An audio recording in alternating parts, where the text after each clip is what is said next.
Yeah, welcome back to Diamond and Beyond. So today I'm gonna talk about the first five draft picks, and I'm probably gonna throw in the Giants, even though they're at 20th, and just basically as usual, like give my opinion on what I think, how well I think they did with the draft pick, and of course usually the first 5 to 10 draft picks are already almost set in stone before the pick. It's just more of like if there will be change up, when will be, and who is going to do it. But most of the time, they're pretty set in there. Um, so first pick we go with was definitely locked in a long time, basically since before college or NFL season even. Actually no, it was locked in basically who it was going to be before this college football season started, but of course had to wait for the NFL season to be over. Um, but that first draft pick was, of course, Trevor Lawrence from the QB from Clemson, who basically has been killing it for his whole life. If you don't know this, he has only 5 loss. Of course, people in like Pee Wee football probably have, you don't know what their record was, but that doesn't really matter too much um, at this level. But he, as far as I read, that he has only lost 5 games between high school and college, which kind of seems impossible. He lost, I think it was 3 in high school, and then it was middle school and high school. He lost those. He has never lost as a starter in Clemson. People mistaking it that loss that they had against Notre Dame. Trevor did not play. He was out, so he was. That doesn't even count for his record. He was out with COVID. Fortunately, during this past COVID season, we had COVID, and actually that QB that came in for him, I don't remember his name. He put up a huge game too. Like, it's not like they got blown out that game. That was actually a really good game. But of course, Notre Dame just had the little bit upper edge since they didn't have Lawrence. But again, QB from Clemson put up huge numbers. Like, it's not like he lost a game and was like, oh, a horrible game. No. But yeah, Trevor has not lost a game unless it was in the playoffs. Of course, he lost Alabama championship, and he actually just lost this last year too to Ohio State. But of course, he was basically the number one pick going through the whole year. Like, it was something like drastic had to happen for him to not be picked. Of course, definitely think, as most teams at number 1 to number 5 are again on rebuilds, like always. Jacksonville is definitely in a rebuild situation. They did have gotten the whole Minshew mania situation 2 years ago with QB Gardner Minshew, but he didn't really. He kind of had the freshman luck. What do I want to say? He kind of didn't live up to the hype after that, but hey, he's still there, but he had to fight for that position against basically the number one player. Could be hard, and sometimes it brings out the best. It's like It's like how what happened last year with Green Bay with them drafting the QB over with Aaron Rodgers, and Rodgers went off. He destroyed it, and yes, he didn't beat Buccaneers with Tom Brady in the NFC, but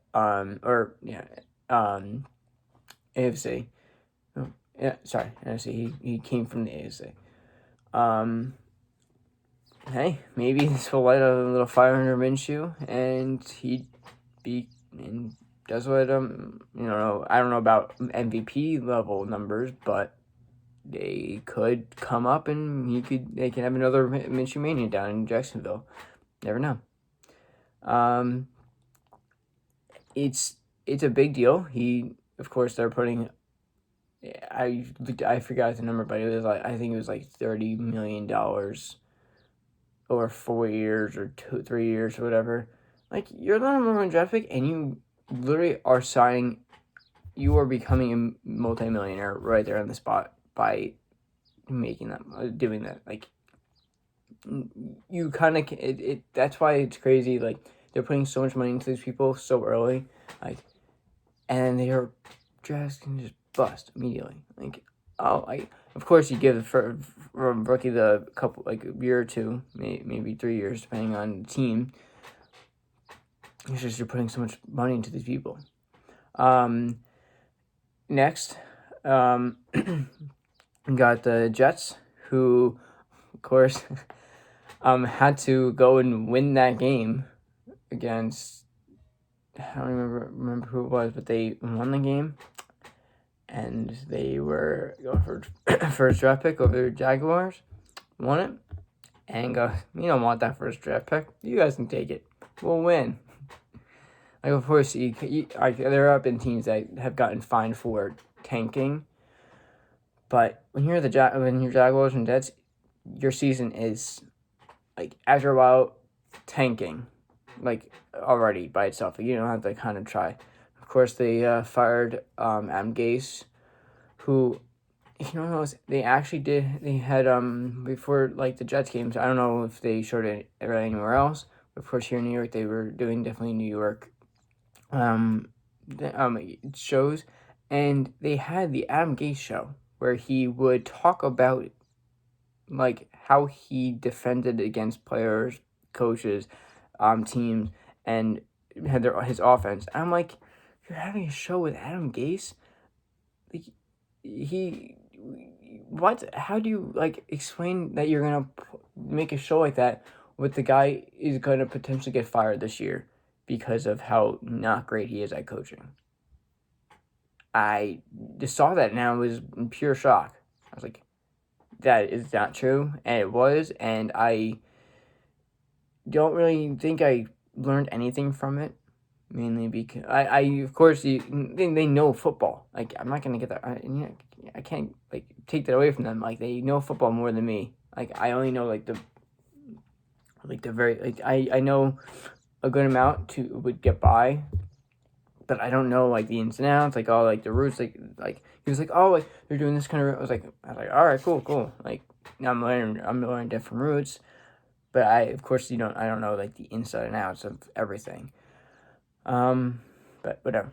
So I sidetracked there a little bit. But yeah, the Jets went ahead and got Zach Wilson, from BYU at QB to take over for Sam Darnold, who was seeing ghosts. Wasn't good. Well, can't really say he wasn't good. He was on the Jets. But,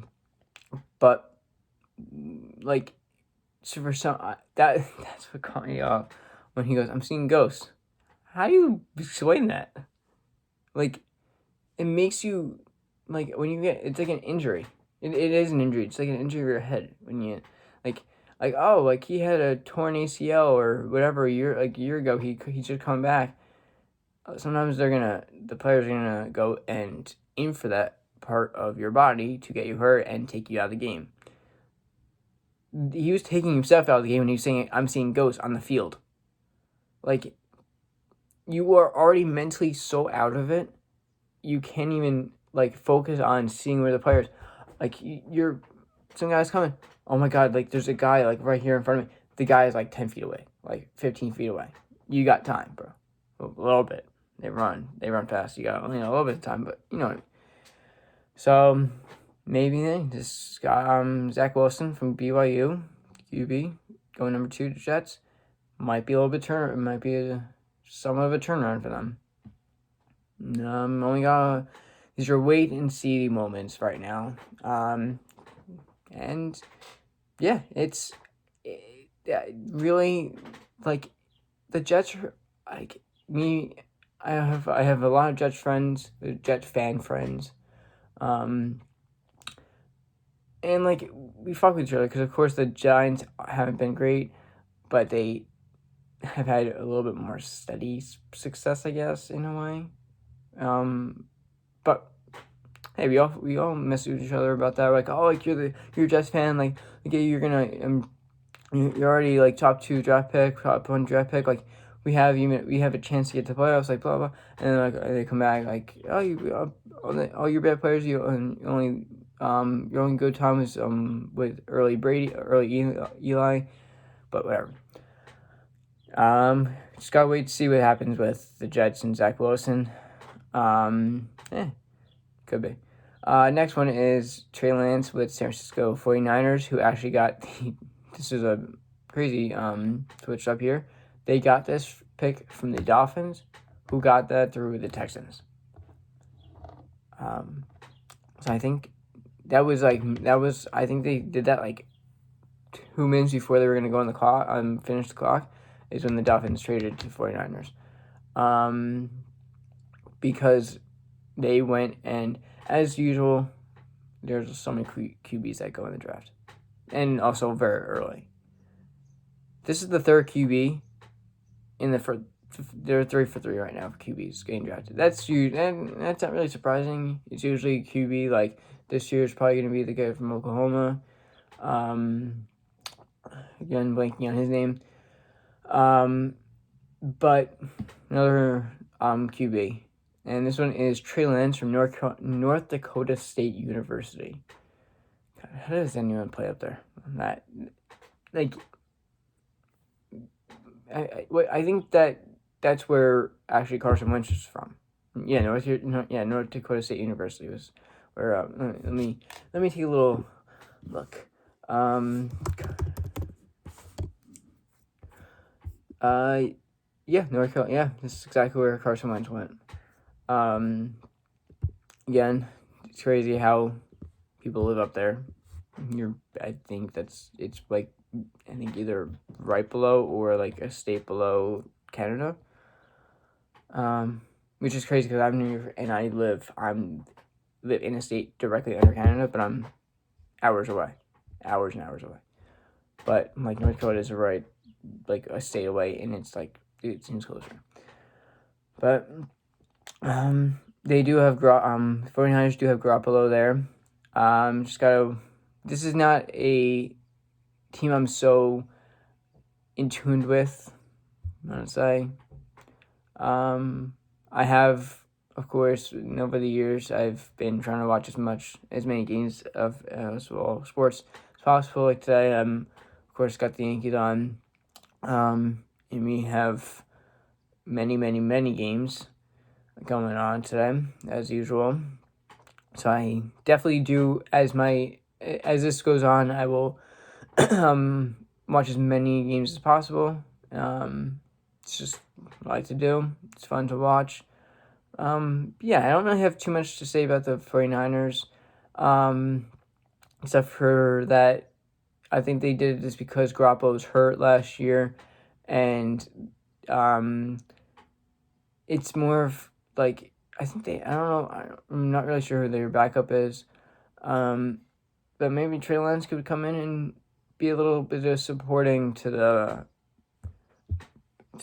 former backup from last year, and again, maybe like like the Trevor Lawrence situation with Minshew, is if Minshew's can even be on the team, is maybe again, don't really know who the guy is, but light a little fire under him, with Trey Lance coming in as QB and fight for the spot.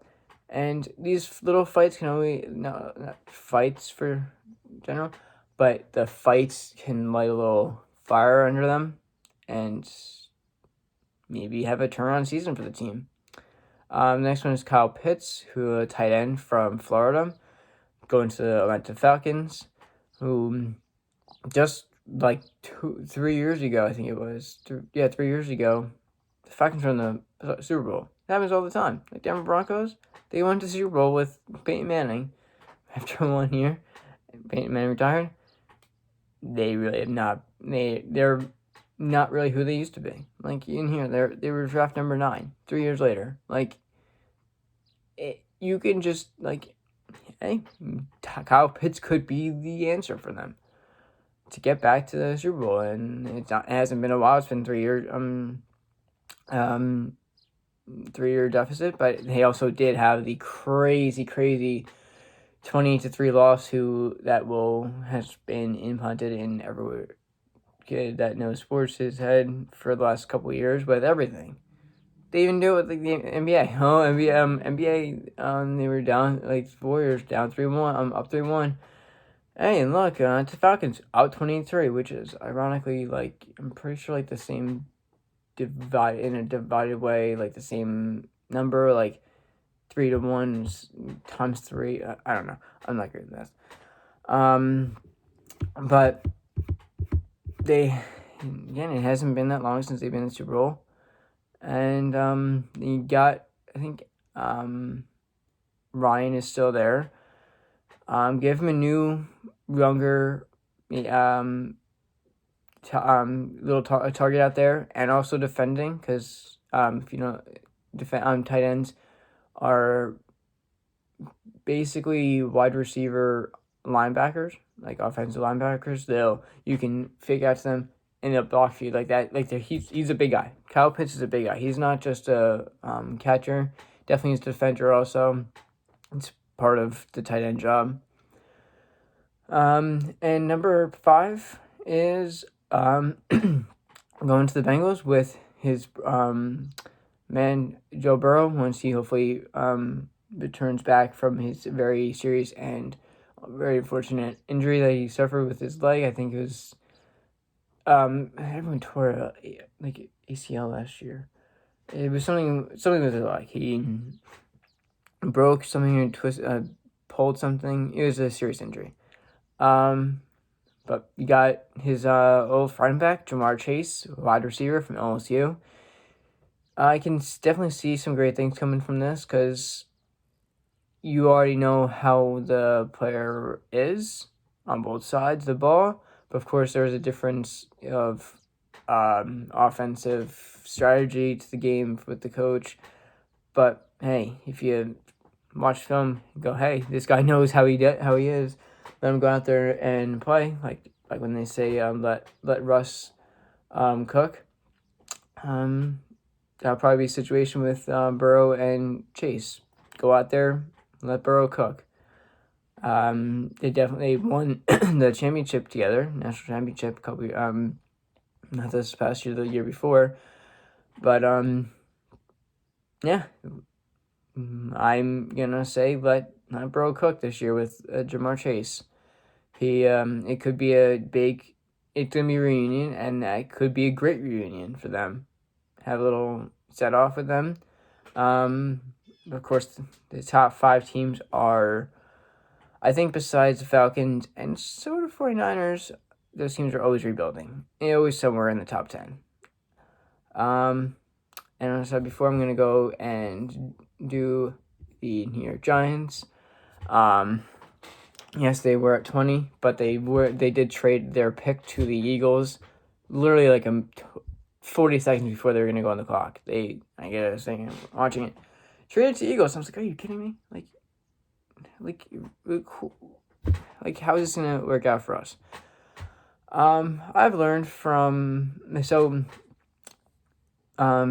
Giants got Kadarius Toney, wide receiver from Florida. Not really too familiar with him, but I think he does play against UNC, which, again, I am a big UNC fan.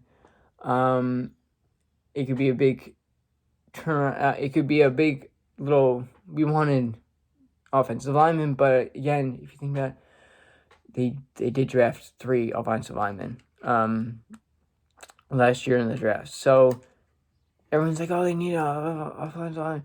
Let them develop a little bit. Let's see what they can do. After a year. Again, they did get better. They did start winning more games in a row. They did pick it up.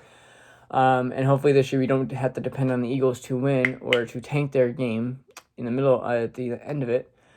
But I do like what the new head coach, Joe Judge, he said, we are not mad. I'm personally not mad about the game, because we had 17 tries to get ourselves into the playoffs, so we should not be depending on other teams. I love that. It really does. I really saw like a huge spark in the team this year with him, because he does come in as, you want a friend, but you also want a coach. You don't want to be like hugged and like, oh, okay, you're all right, blah blah blah. He came in, was a friend, but was really serious. He was, of course, they're always serious. The guy, new coach for whatever team it was, I think Chargers or whatever, maybe. No, not Chargers. I'm looking at that team, but they came in. He goes, "I'm gonna bite an arm off." I was like, "All right, bro. Like, we get you're serious, but like, take a chill a little bit. I'm not gonna rip anyone's arm off." But no, I'm like that team over there, and of course, hopefully we get our star running back in Saquon Barkley, who went down with such a bad injury. That was such a heartbreak for us. But I've learned with the Porzingis, Kristaps Porzingis in the NBA draft a few. It seems like it's been like 10 years. I think it's been probably like 6 or 7 years at this point. Seems like a lifetime ago. Fortunately, he got traded to Dallas 2 years ago at this point, I think it was. But no one really knew who he was because, of course, he is from overseas, so they don't get so much attention over here from us as we get college basketball. March Madness, we see all those players. Of course, every at that point, Nick Chen's like, no. He came out great. And I miss him. I miss you. I wish you were still here. But that's how I feel about Kadarius Toney. I'm gonna let him cook. I'm gonna use that phrase a lot. Sorry if you don't like it, but yeah, let's see what he can do. I'm not here to. You can't say anything about anyone yet if they haven't played a game. So, hey, Kadarius Toney, welcome to New York. Can't wait to see how you bring your skill here, talent here. I'm ready to watch you help the Giants win. And yeah, that's the top 5 plus the Giants in pick number 20. Yeah, thank you for coming and watch the video. If you want, comment, like, subscribe, and I'll see you next time on the Diamond and Beyond. Have a good day.